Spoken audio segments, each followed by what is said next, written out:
Hello, everyone, and welcome again to Big Man, Big Problems podcast. My name is Julio, and I'm here today with a very special guest. She is my emotional support Boricua, Ivette, the world's greatest realtor. She actually showed me my house. She sold my daughter her house, which is fantastic. So if you guys have been following the podcast, and some of you have, thank God, you've noticed I talk a lot about myself. Mostly, I talked a little bit about being on a TV show. And since it's been on the interwebs or whatever you want to call it for a little while, we've gotten some emails, we've gotten some messages, and I thought that today in particular would be a really good day to maybe answer a few of those.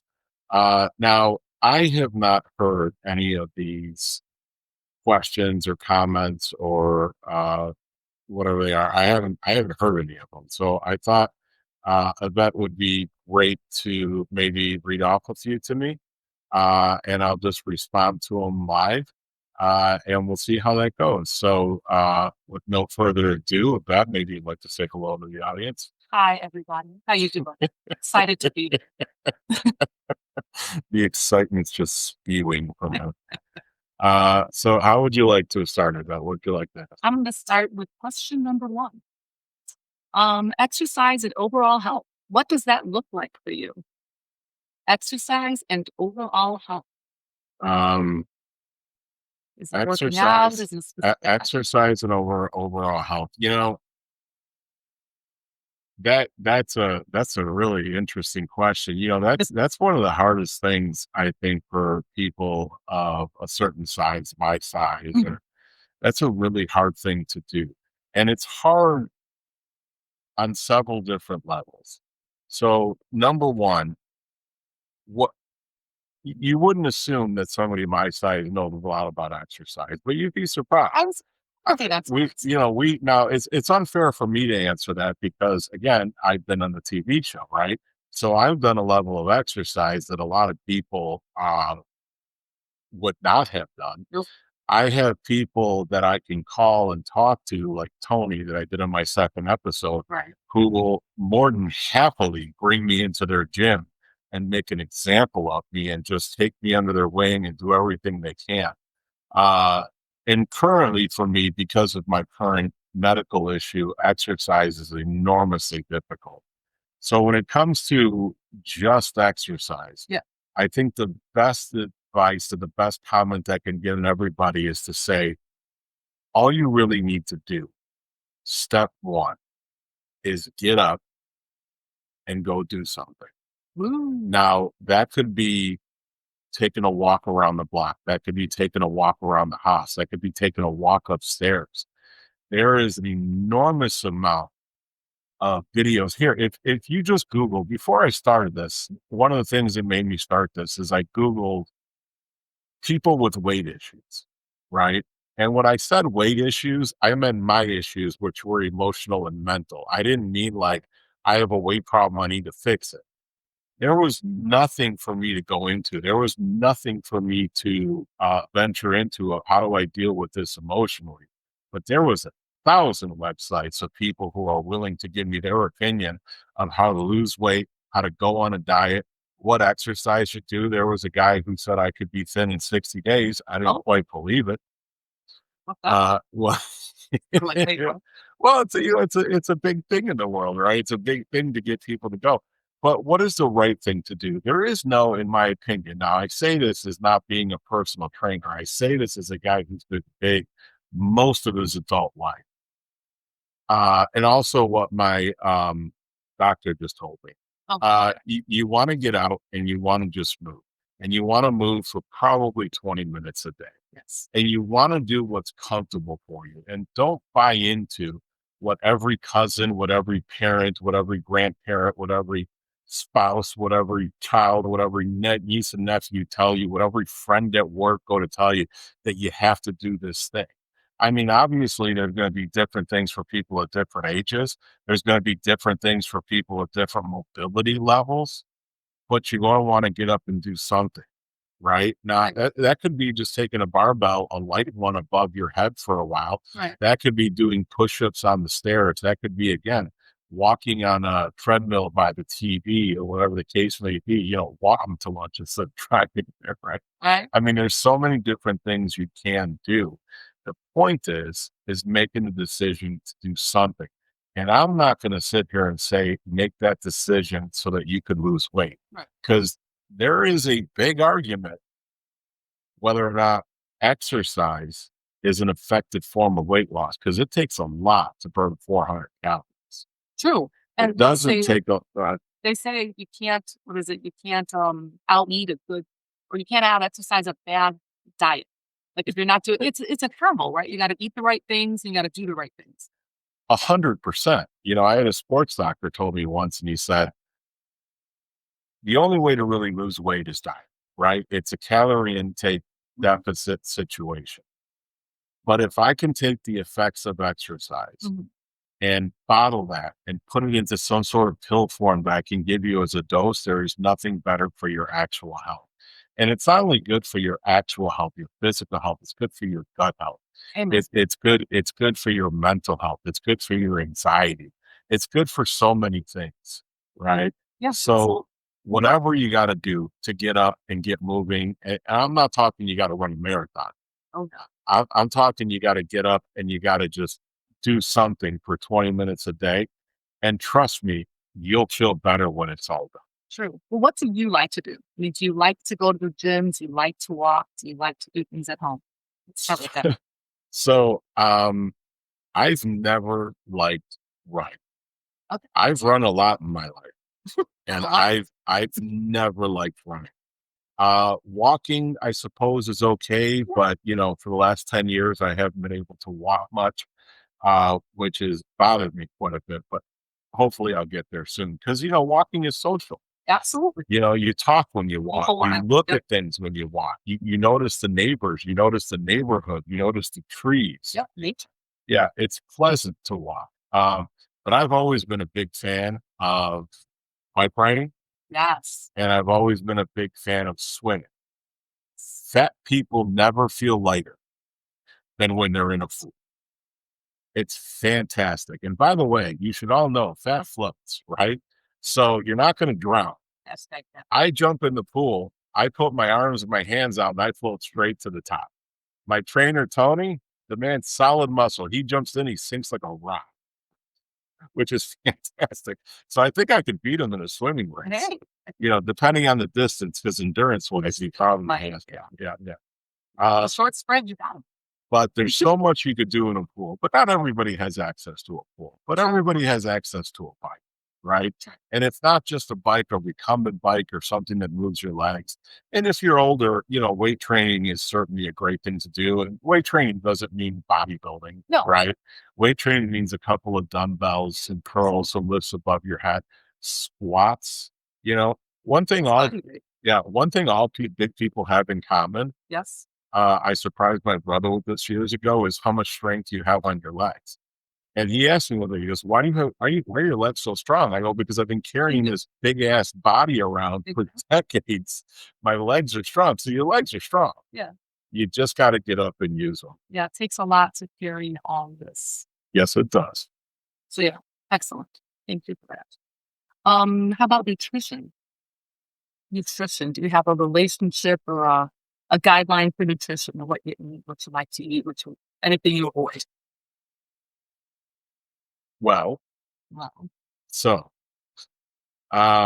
nutrition. So let's not kid ourselves out there in big person land. Okay. We all have a incredibly unhealthy relationship to food. And that relationship to food is incredibly emotional. Um, that's what makes me a little sad to actually talk about, but We can skip you know, it. you're so kind. Why are you so kind? The idea here is we're hitting the hard hitting questions, right? We're getting in there. We're getting in there. We're going to answer these questions because, you know, you're out there and, you know, going on a diet, like what's hard about going on a diet, right? Going on a diet means that they stole your teddy bear, right? They stole, they stole your pacifier. What did you call a pacifier growing up? A bubble. A what? Bobo. A bobo? Bubble. Oh, we called it a tete. Oh, okay. Yeah, we never called it a pacifier. Yeah. My mother always called it a tete, so that's what we called it. Oh, You know, Yvette and I are Caribbean Latino, right? So she's Puerto Rican, I'm Cuban, which makes me way better than her. that's what it is. I don't know that they teach that in Puerto Rico school, but yeah, that's the truth of it. That is a myth. But the relationship, the relationship with food Mhm. is highly emotional. Like when you feel bad, what do you want to do? You Comfort want to food. eat. You want to eat. Yeah. Forget comfort food. It's just food. Just food. Yeah. When you feel sad, what do you want to do? You want to eat, right? When you're angry, when you're frustrated, when you're happy, Yeah. every emotion evokes a want to eat. So you go on a diet, and what happens? They want to take away the food, right? They want to take, but they want, and then they want to give you what my daughters call sad food. Okay. They want to give you things that don't fill that void, right? They want to take away the bread. They want to take away, oh, and I want white rice. They want to take away white rice. They want to take away the potato, right? Yeah. They want to take all those things away. And I think that's the thing that a lot of nutritionists and doctors and weight loss coaches, funny story, when I was training after the TV show, Tony, who is, God bless him, comes from a West Iowa farm family, Oh, looked at me and said, what's the one food you miss the most? And I said, God's honest truth, steamed white rice. He goes, what? I go, yeah, steamed white rice. yep. I miss that more than anything. He's like, why? I go, because my whole life, that's what I ate. Right. So if you want to talk about comfort to me is steamed white rice. So what do? You find ways to limit the intake of certain things, Mhm. right? The number one killer is what? Carbs, right? The number one positive is going to be proteins Yes. and vegetables. So, what I always try to tell people is give yourself some grace in what you do. Everyone, when they go on diets, tries to go cold turkey, hardcore. Okay. You can limit things, you can add little things, you can find things that fill that void just a little bit to get you over the hump. Mm. So nutritionally for me, what I try to do is limit myself on the bad things as much as possible, right? Here, it's so easy to go through a drive-through and get a couple of, Greens. yeah, just get a couple of cheeseburgers, a couple of McChickens. You want to hear a funny fact? Yeah. So, one thing here, think about this in your life. Think about the one real big person you know. How often do you actually see them eat? As much as anyone else. But nothing extraordinary, right? Like you don't. 24/7 food fest. I mean, you don't see them sitting at their desk at work. You don't see them sitting at home, and they got this massive bowl of pasta, or they No. got 6 cheeseburgers or whatever, because they eat on sneak. Oh, They're doing it in the car on the way home from work. They're doing it at odd times. Yeah. interesting. So they're From a quantity perspective, it's like, no, I see them eat what I see everybody else eat. right. So like here. So what are the bad things, right? Fast food. Right. That's an easy one. Mhm. Can you knock out fast food? If you knock out fast food, boom, you just took a big negative off your plate. Can you knock out fried foods? Took a big negative off your plate. Can you knock out some snack foods that are just terrible, like potato chips, right? I mean, are you better off with some guac and chips, or are you better off with, Snicker, right? If you have a craving for sweets, maybe you do a little bit of dark chocolate or something, which satisfies a lot Yes. more than you think it does. It does. Sometimes all you need is just that taste, just that little bit, just It, like an it, it- M&M. it's something that's lasting. You know what's wonderful? Baklava. You like baklava? No, I don't think I've had vodka. Note to self. Here. So it's for all those people out there who have cravings, right? You have cravings for something crispy, something salty, something sweet, Mhm. something from a fried food place you saw. And then you go out and you get it. and you say to yourself, this was nowhere near as good as I was hoping it was going to Yeah. be, but you eat it anyway Yeah. because you win. But keep in your mind, before you go do that, remember it's never as good as you think it's gonna be, right? Yeah. Does it scratch that itch? There's other things that'll scratch that itch, Absolutely. right? But if you have one of those moments where you have to go get what's that bowl from KFC where they put mashed potatoes and chicken, Yeah, the KFC popcorn chicken or whatever. I mean, that's like fantastic, great. right? I mean, it's fantastic. Great. Some Mm, some right. corn. It's all the If you gotta get one every now and again, well, then go get it. yeah. Okay? Why don't hurt yourself. Go get it. And then, deal with it the next day. It's a good Okay? choices though. Yes. Give yourself some grace. No one ever got fat from having one, what's it called? What? The KFC thing? Oh, the KFC bowl. The KFC. No one ever got fat from having one KFC bowl, whatever it's called, once every 2 months. No. Okay. You get fat because you have one for breakfast and then you have another one for lunch 4 days a week. That's what ends up happening. No one ever got fat from a handful of potato chips. They got fat from having a bag of potato chips. No one ever got fat from a cookie. They got fat from eating a box of cookies, right?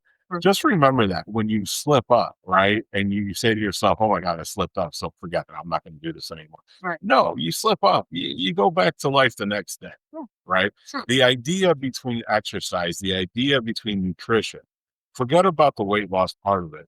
Think about being healthy, Yes. right? So what happens if you don't eat good, but you throw an apple in it today? Well, you got some good vitamins, you got some good fiber, right? I don't know about you, but I always feel better if I eat an apple daily. It's the strangest thing. You'd actually eat an apple a day? I swear to God, I do. You just keep the doctor in there? Um, for everything other than what's in my bag. Oh, yeah, It's yeah, just yeah. true. But it's true. I mean, I'm telling you, I know Apple a day. and I eat an apple a day typically. Yeah. Sometimes, oh, Honeycrisp all day. Interesting. Well, what's your favorite apple? I think a Gamma or a Red Delicious. See, you're not okay. There's nothing better than a Honeycrisp. Let's move on from the apple conversation. Fine, whatever. Talking about making choices. Uh, How do you mitigate your choices when going out for dinner? well, I guess that really depends on how often you go out to dinner. So if you're going out to dinner for every night, either you are a person of wonderful means who's living their best life. And if that's the case, then you got nothing to worry about. But for most of us, we're going out to dinner. I mean, out to dinner, right? So you're like going out to dinner with you and your husband, like going out as couples for a nice dinner. Right. Let's Like, say how, twice a week. oh, Let's say twice a week. no, look at you. I just do. I want to live your life. Honestly, God, I want to be you. Gonna be All right, so let's say you're going out once a week, right? As a date night okay. or as with friends or whatever. Yes. You're going out to dinner. Live your life. Who cares? Okay. Okay. I mean, am I telling you to eat like the biggest bowl of pasta they have? No, because you're probably not going to get through it, right? Especially if you're trying to eat healthy. A big bowl of pasta looks great. You take a few bites and you're like, okay, I think I'm done. Yeah. What I'm saying is, go have dinner. Okay. You're out to dinner. So, I mean, are you going to be one of those that's going to go, listen, I'd like the chicken, but I'd like it cooked with no oil, and please take the cheese off it. Yeah. And I know this says rice and potatoes, but I'd like the double serving of vegetables. I mean, there's little things you could do, right? Can you take the starch out? Yeah. Sure, you could take the starch out. Absolutely. Can you limit things that are fried? Sure, you can limit things on fried. But you know what? If you've done really well, Yeah. remember, I'm not talking about weight loss. That is not my goal in this podcast at any level. Now, if you want to talk about what you're going through during the weight loss, if you want to talk about the emotions you're having, if you want to talk about, hey, I'm stuck, I don't know how I feel, you want to talk about any of that, I'm here for you 100% because I've done it. I understand it. I know how to deal with it. But what I essentially want to talk to you about is being a healthy person and living a happy life. And if you're going out to dinner once a week, Yeah. be happy. Enjoy what you're doing. I mean, you don't have to overdo it to go out to dinner, right?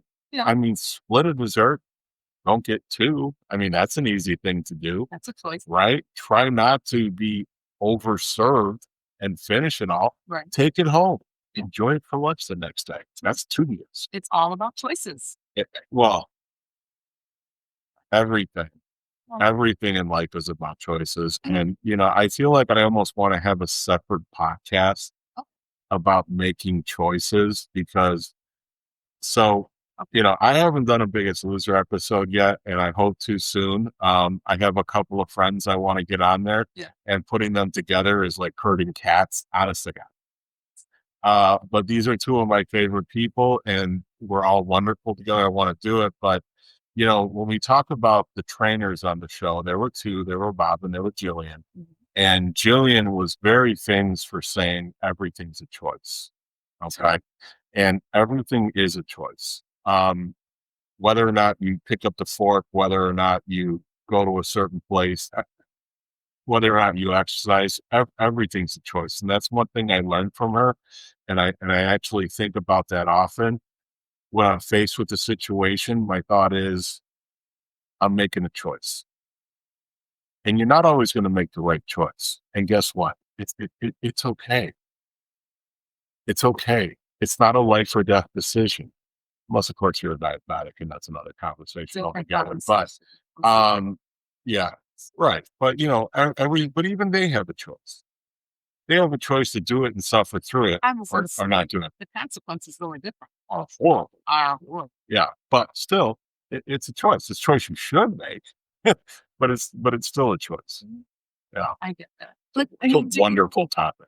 it is a wonderful topic. If you want to have a separate conversation about it, we can. Because I have a follow-up question. Oh, no, by all means. All right. So do you I'm just saying there's so much I could say about it. I Right. couldn't make it a whole other All right. podcast. let us know what you think?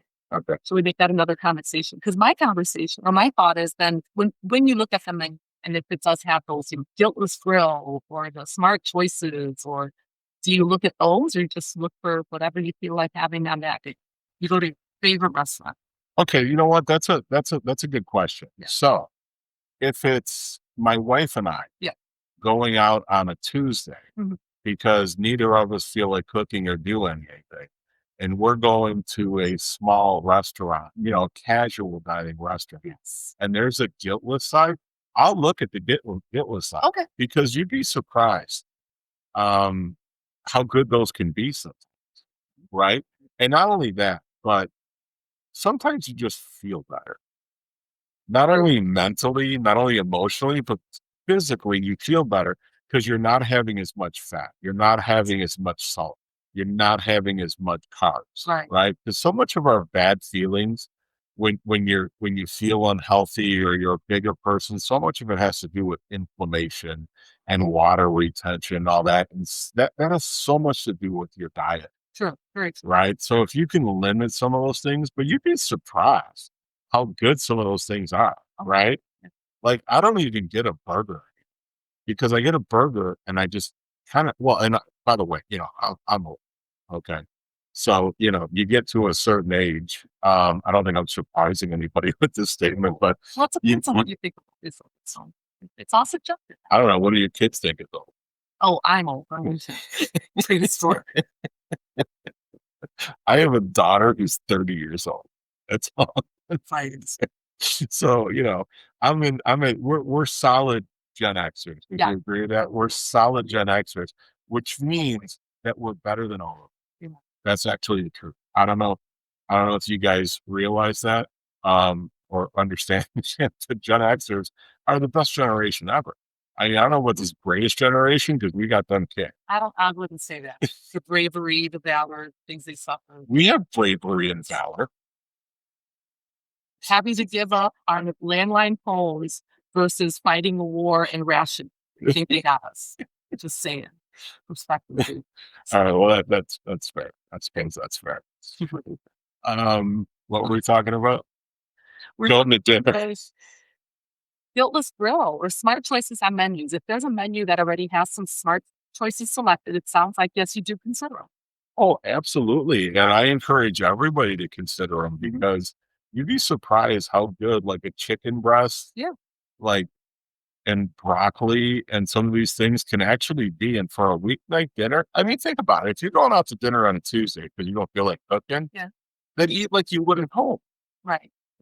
Right? It doesn't have to be a massive burger with bacon, cheddar, and whatever else. I mean, it could actually just be a decent choice, right? Consider the meatloaf. I mean, how bad can it be, right? Now, I'm saying if you're going out like a date night type of thing on the weekend with some friends, Okay. or you're going to have some wine or whatever, Enjoy enjoy your life. Have the steak. You've earned it, right? Don't get yourself a negative. You've earned it because you don't do that every day. You do not do I guess that's what I was saying. And when you do slip up when you're at dinner, don't beat yourself up about it. Just No. get back on the horse the next day. Exactly. I said on my last podcast that I have one tattoo, and that tattoo says fall 7 times, stand up 8, Oh. because that's life. And Oh, life, yes. we're in law. I mean, it's okay. Never mind. I'm just going. It's a lot. And you never seen my tattoo? I have not. Well, I'll be happy to show it to you. Okay, it's on my leg. Okay. Yeah, I wonder if I can get the techie people to put it up on the screen. That would be wonderful. Like, here's Julio's tattoo. Yes. It's really, really nice. I actually designed it myself. I don't draw it because I can't draw. Okay. But I designed it, and well, I wanted to do something to pay some kind of homage to my time on the TV show, Mhm. but I also didn't want to put anything that was instantly recognizable about the show. True. Right. Yeah. So it's basically a 0 being squeezed into an 8 with a tape measure. Okay. Right? Sweet. Like the logo, like Right. it's taking a 0, making it into a very pretty figure 8. Got it. And then it says fall 7 times, stand up 8, because that is not only the struggle with weight loss, that is the struggle in life. I was just going to say that applies across the board. It applies to everything because you are always, I gave you guys the analogy of me and my baseball analogies. I gave you guys the analogy of being a batter standing at the plate, right? Sometimes one comes at your head and you fall to the ground, right? So what are you going to do? Rush. See, that's the Puerto Rican. I don't mean to be, I feel like I'm being a little racist and I don't want to do that, but that's the Boricua in her. She just wants to rush the pitcher. Although baseball is the national sport of Cuba. They have some pretty good Let's make a point.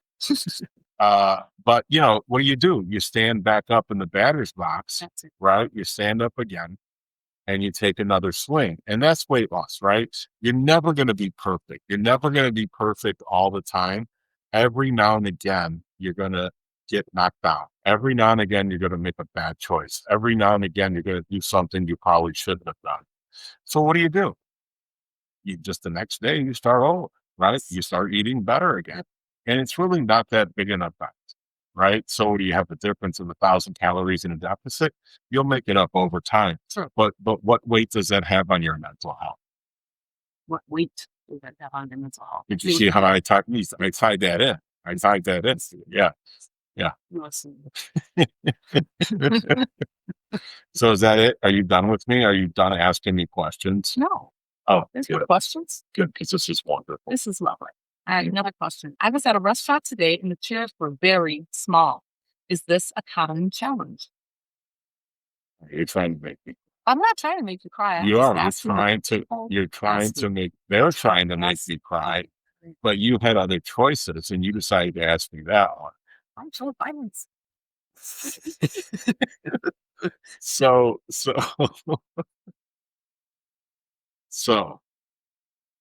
okay.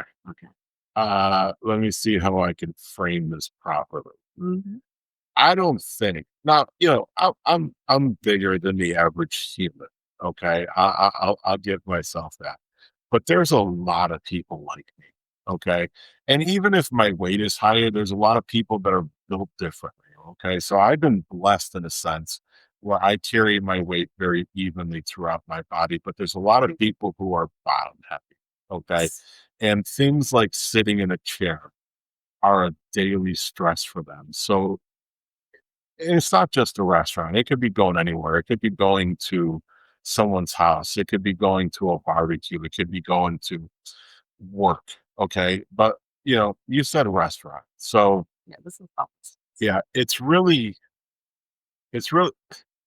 I'd be lying if I didn't tell you that I think about that. Wow. Every single time we go somewhere. Now, if it's somewhere we've been, I know what I'm in for. Okay. Okay. If it's somewhere we haven't been, the first thing I do when I walk in, and you guys, please comment and tell me if I'm alone in this, because I'm just answering this off the cuff, and this is my answer, and I'd love to know your answers. But the first thing I do is look at the seating situation, and I look to see what kind of chairs they have, because some chairs are just, like banquet chairs, right? Like regular flat, heavy footed chairs that have a nice regular front.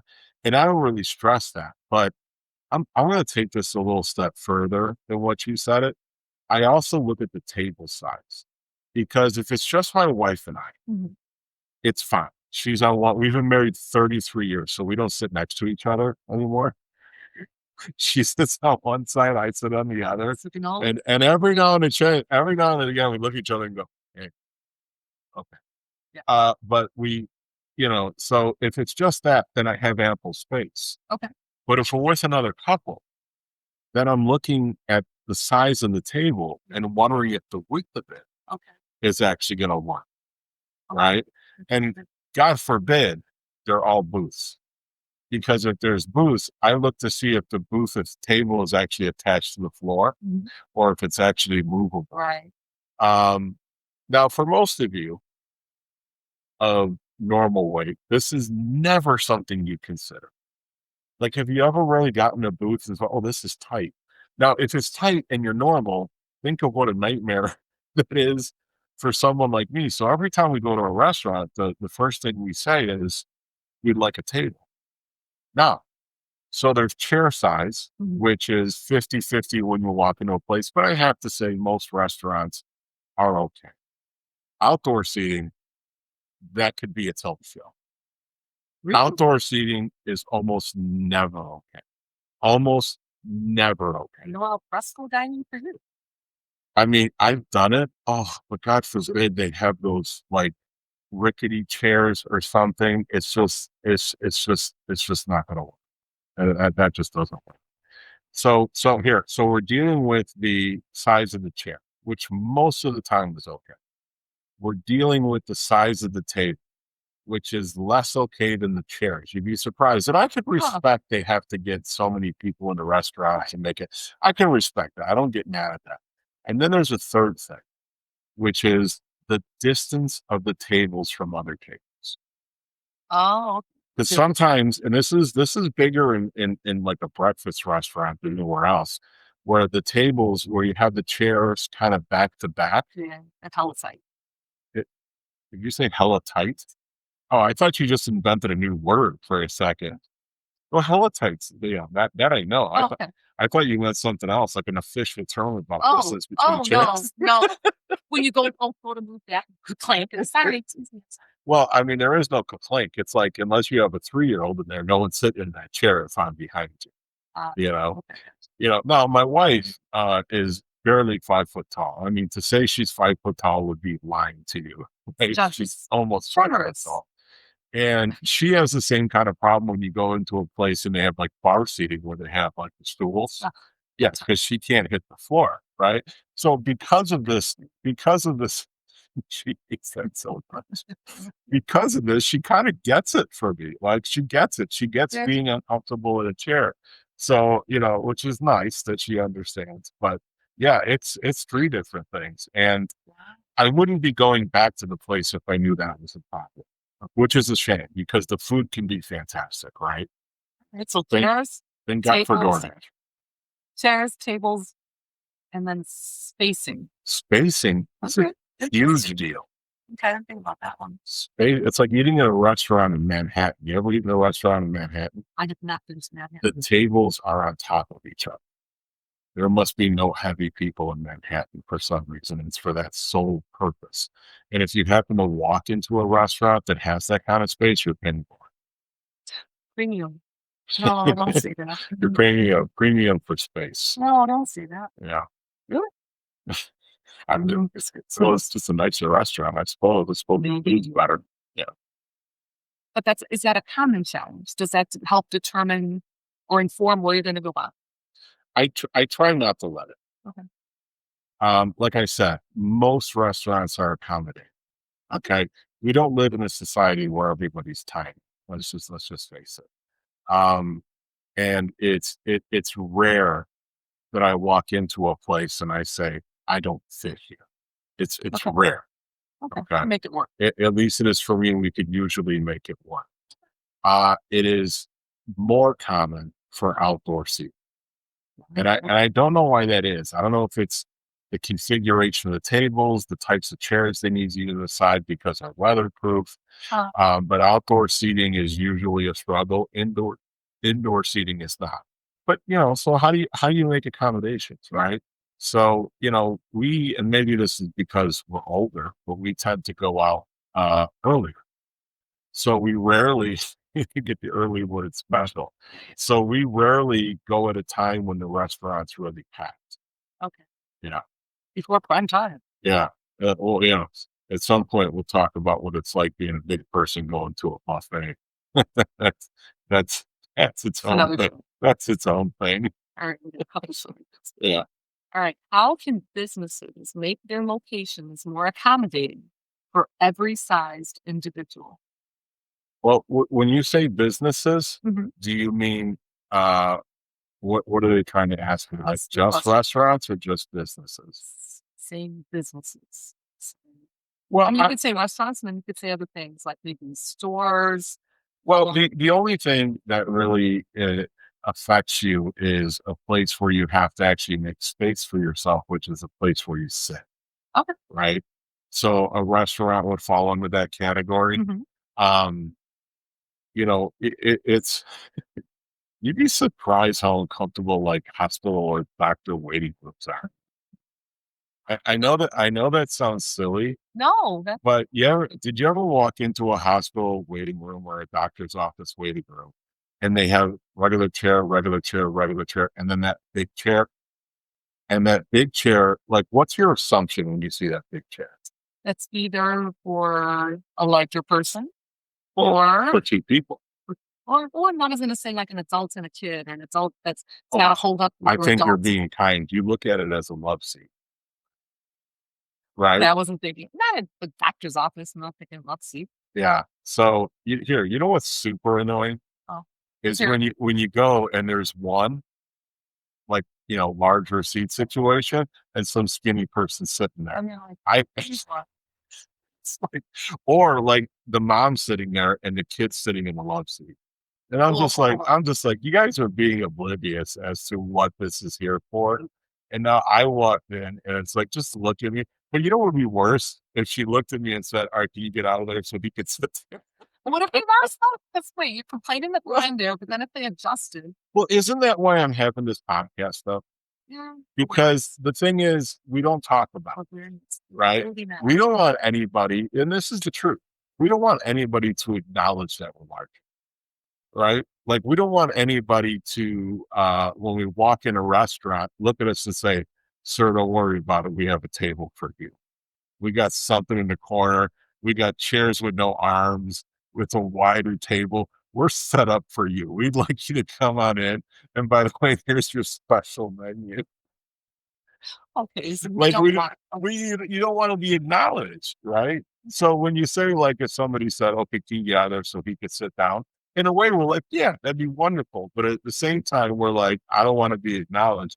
So what do? We squeeze our ass into the uncomfortable little. and then yeah. Okay, I see what you're saying. I see Yeah. both sides of it. But this But is this is why I'm doing this podcast because we just don't talk about it.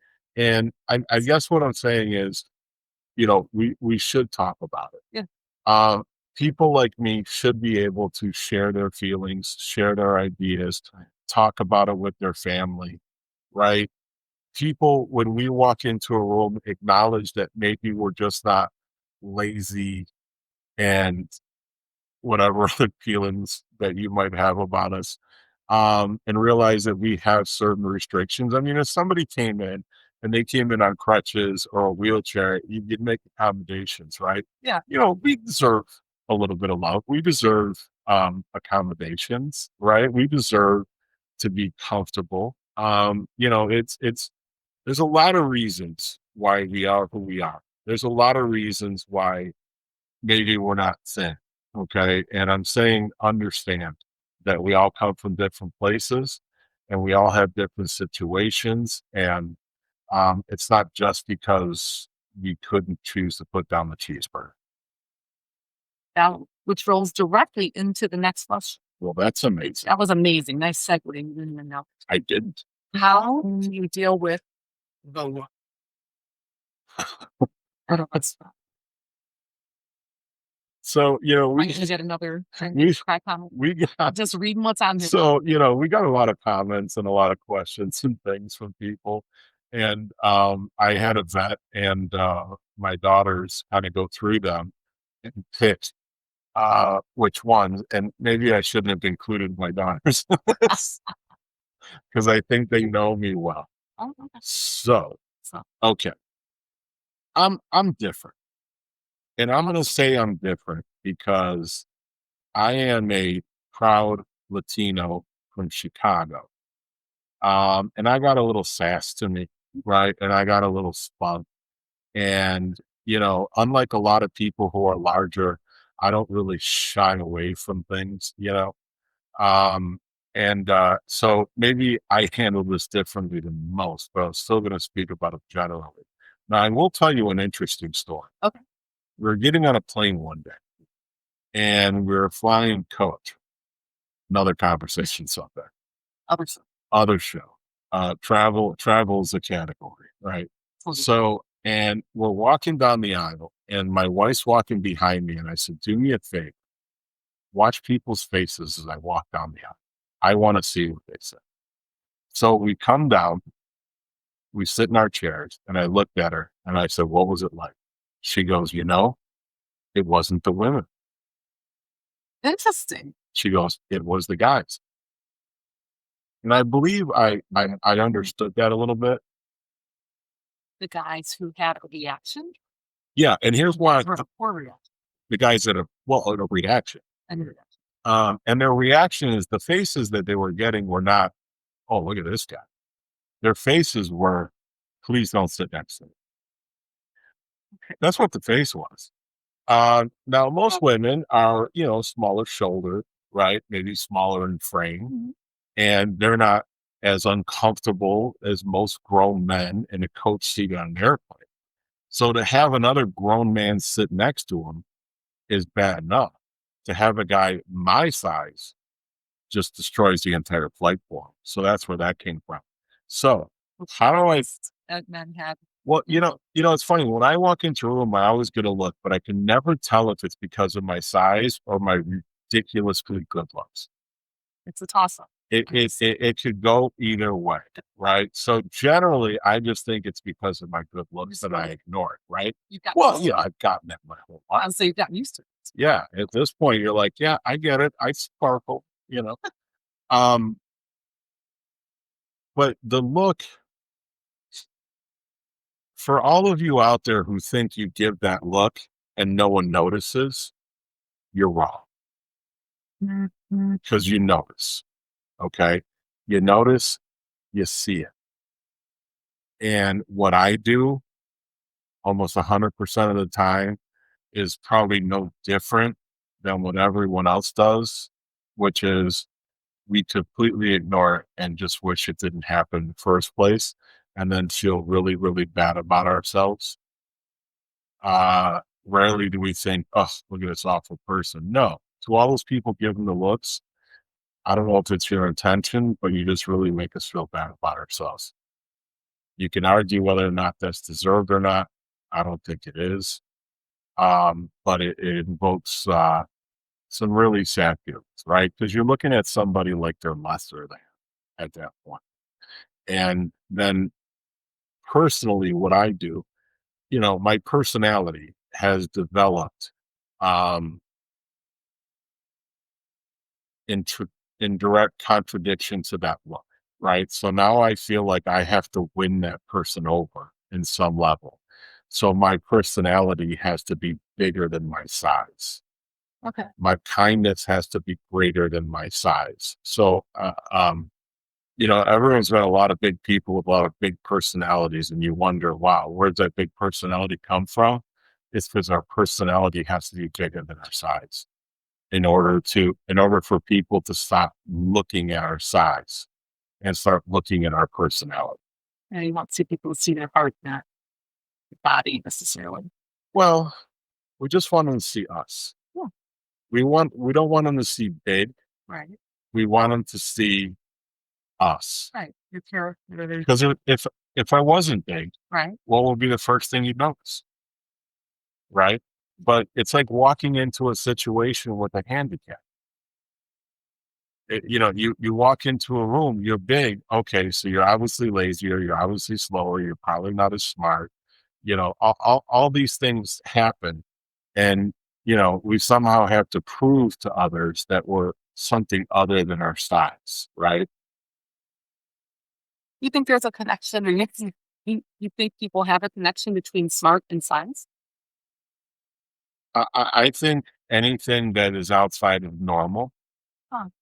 people tend to think less for that, right? It's casual discrimination. We'll call it. Casual It's that's casual. Mhm. It's we're gonna start our phrase, You're right. right? I, Casual I heard a discrimination. I heard a comedian talk once about casual racism, right?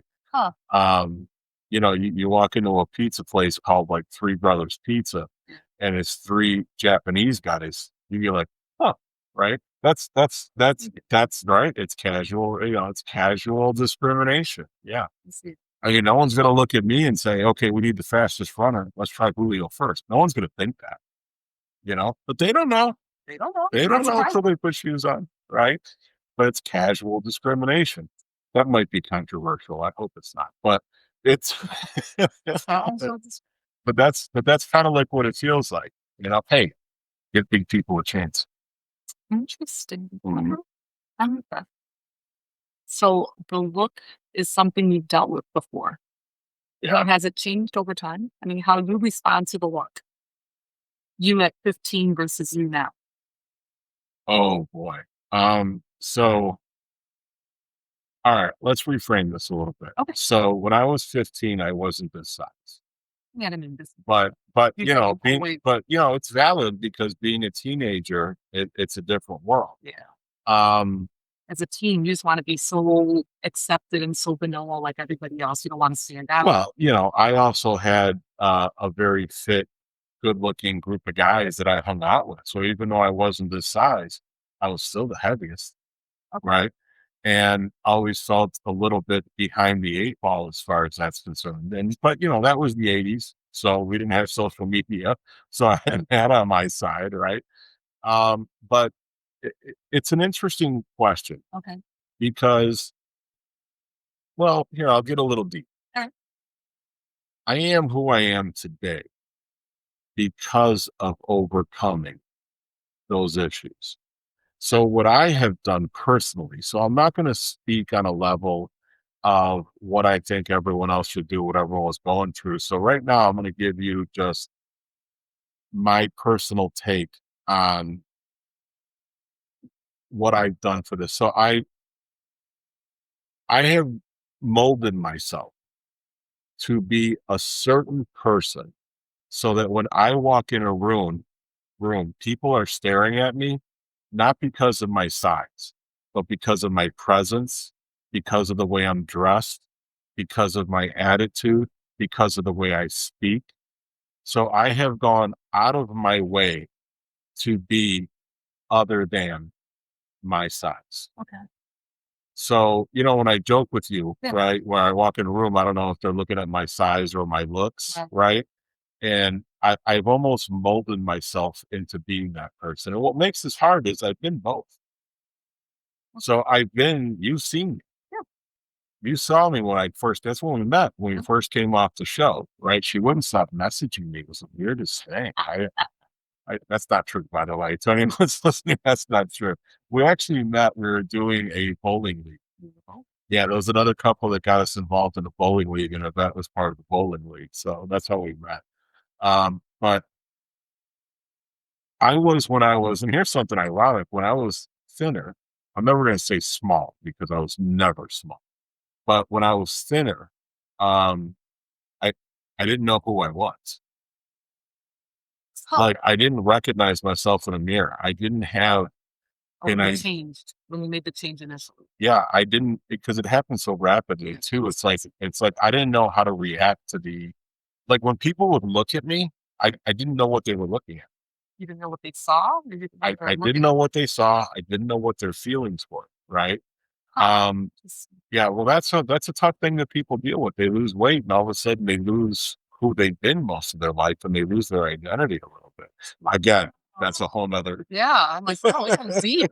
No, that's deeper than I think I wanted to go. No worries. But I developed this personality and this presence, right? I built myself to the point now where people have no choice but to ignore it. And then you'll still get this guy that walks up to you and say, "Hey, big guy," Yeah. and guys, we don't like that. It's like going up to a tall guy and saying, "Hey, stretch." Yeah, Yeah. he knows he's tall. What's the weather like up there? He knows he's tall. Leave him alone. I know I'm a big guy. You don't have to call me a big guy. Or did you just forget my name? Which I don't believe. Yeah. I don't have the kind of name people forget. Unless they do. Or, you know, um, what does the phrase, "Just put down the fork," how does that impact you when you hear it? Oh, just put down Just put down the fork. the fork. Well, the entire section So, says, okay. "Just put down the fork" was So- trending as a solution for obesity a while ago.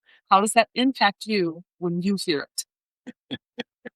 Well, I mean, if just put down the fork was the solution, then we'd all do it, Yeah, yeah, right? But there's a larger problem with that. You, you still have to eat. correct. So what are they saying? Only eat stuff you can use with a spoon? I mean, that doesn't make any sense. Okay, It's so basically, what does put down the fork mean to me? correct. It says you eat too much, eat less, and all your problems are solved. Okay. I wish it was that easy. I wish there was an ability to just say, okay, let's stop eating that, and all of our problems are solved.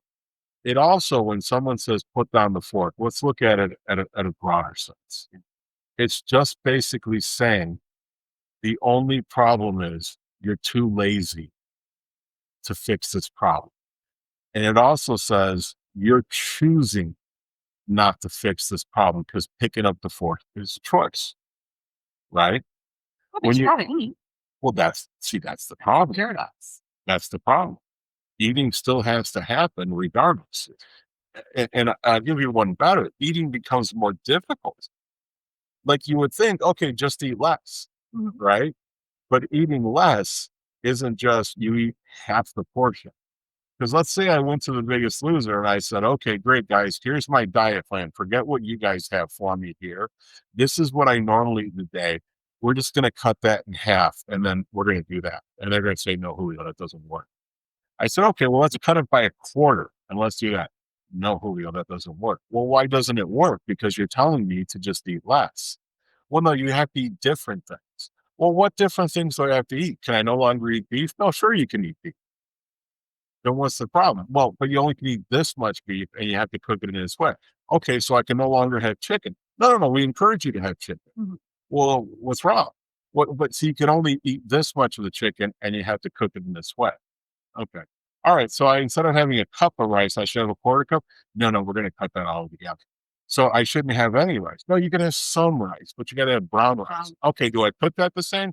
No, that's much more involved than doing it this way. Okay. So then what can I substitute for all these things? Well, here are all these vegetables.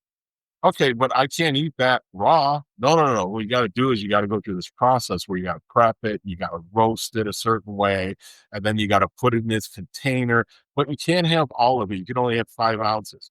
Well, what does 5 ounces look like? Well, here's a scale. So what you got to do then is you got to cook it. Then you got to put it on the scale because the cooked weight's different than the raw weight. True. Oh, okay. So how much chicken can I have? You can have this much chicken. And how much sweet potato can I have? You can have this much sweet potato. And how much of an apple can I have? Well, how big is the apple? Mhm. What kind of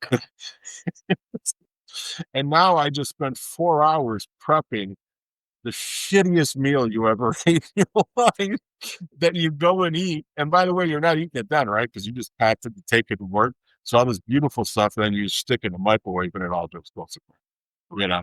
So put down the fork. Yeah, put down the fork. Pick up a scale, pick up some mixing bowls, pick up some roasting materials. By the way, go to the grocery store 4 times a week because everything you're buying is perishable. True. Right? Pick up the fork and do a whole lot more work than just putting the fork down. Yeah. Saying put okay, now I'm getting mad. Saying putting down the fork is about the laziest thing that anyone can say. It's much more difficult than that. And we haven't even touched on the emotional aspect of what you're going through. We haven't even touched on the emotional aspect of losing weight because that is a whole nother realm. So that's the part that nobody gets right. We wouldn't be here if there wasn't a reason why you were eating the way we did. We wouldn't be here if there wasn't a need to fill a void in a way that was necessary. We wouldn't be here. So until we attack that, I hear endlessly online people arguing over the weight loss drugs, right? The biggest insult is about these weight loss drugs is people say it's an easy way out. Well, who cares that it's an easy way out? What's wrong with an easy way out? We're not robbing somebody to do this, right? Right. If there was a shot you could take that cured alcoholism or drug addiction or gambling addiction, why wouldn't you want to take it? Right. Right. But even that takes effort and time. Even that's not easy. Well, getting back between the food prep and the cooking and the shopping and the chopping and the prep versus fast food. Fast food isn't what it is because it's so delicious. It's fast food because it's fast, it's quick, it's convenient. So I think it's a balance. It's a whole lot more work. Oh, and it's cheap. Relatively, yeah. It is Yeah, cheap. fast food is cheaper than going. Everyone says, well, you save a bunch of money if you didn't go out to eat. Well, going out to eat is one thing. That's expensive. Fast food, relatively speaking, is cheap. Sure. Right? You can eat for $10 at any fast food restaurant. None of it, by the way, you probably should eat, but you can eat easily at a fast food restaurant. Certainly cheaper when you think of the time and effort it takes to make stuff at home and prep things at home. Because anybody out there has been on a diet anyway. I don't care who you are. I don't care if you're a bodybuilder. I don't care if you're a heavy person trying to lose weight. I don't care if you have dietary restrictions that cause you to eat a certain way. The biggest nemesis of your life is food prep. Fine example. What's the biggest thing on the internet right now? Meal prep companies that do it for you. True. I thought you were going to say the little containers. It's like one's supposed to cook all day Sunday, then do all your little containers for the week. But yeah, the food prep companies too. In order to do that effectively, you almost have to hate food, right? Like if you're good eating ground turkey for 5 meals in a week, then food prep is easy. If you're good just having sweet potato and brown rice for 5 different meals, then it's easy to meal prep. But and the other thing that's really tough about being on a diet is that everyone wants a diet to be exactly what it's like being not on the diet, right? They have all these foods that they sell chocolate chip cookies that are diet food, right? But they taste just like regular chocolate chip cookies. Well, just don't eat the cookie at that point, right? Find something else to eat. Why would you eat something that tastes like cardboard? Yeah, break that back. All right, I'm getting off the topic. All right, I got all riled. You're all riled up. Okay, tell me that's it because I'm stressing. That's it. That's it for today. So, we tried a little experiment today, okay? And we tried to just get me to react to certain topics live. I didn't want to think too much about it. I want to just react to them. And I think I did. You did. React to. Well, you admitted what you were feeling. You admitted, sorry, you admitted what you were feeling. You were admitting in real time that this makes me sad or this makes me happy. Well, and this brings me straight to why I'm doing this podcast. Sure. Okay. Because it all these podcasts about weight loss and about exercise and about health, they're all telling you what you should do. They're all telling you what you should be. They're all telling you what they think is going to make you happy, but none of them are talking to you as the person who's currently, because it doesn't happen overnight, right? I mean, you don't all of a sudden decide tomorrow to start going on a health journey and then you wake up the next day and you're that person. And unfortunately, the only measurement you have to how well you're doing on that health journey, it on a daily basis is going to be the scale, and the scale doesn't always reflect your effort. So nobody, and really, as far as the health, you're going to do that at your doctor's office. And how often do you see your doctor? I mean, if you're really pushing it, it's twice a year, Right. right? And then you get there, and then your numbers are great. You're like, wonderful, but your weight hasn't dropped off that much. So decide what's the journey. Is the journey that you want to fit into a certain pair of pants and you want to look a certain way in a suit? Well, guess what? They make suits that'll fit you regardless. Okay. The journey is to be happy, is to be healthy. Okay. And how do you do that? You make good choices. You don't have to make good choices every minute of every day. If we all did that, who would we be? A lot better than we are now. Oh, sorry. But it's not an easy thing to do. If we No, all make good choices every day, everybody splits up. You get back up and you get back on the podium and you keep moving forward. I that's mean, all you can do. that's all you can do.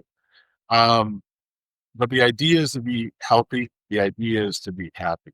Okay. Make good choices, as many as you can. Okay. But in the meantime, we should talk to each other, right? Comment, ask me questions, send me emails. I'll talk about them on here. I'm better sometimes at verbalizing things than other people are. I'll try to verbalize the way I feel and the way I think you feel, as much as possible. Okay.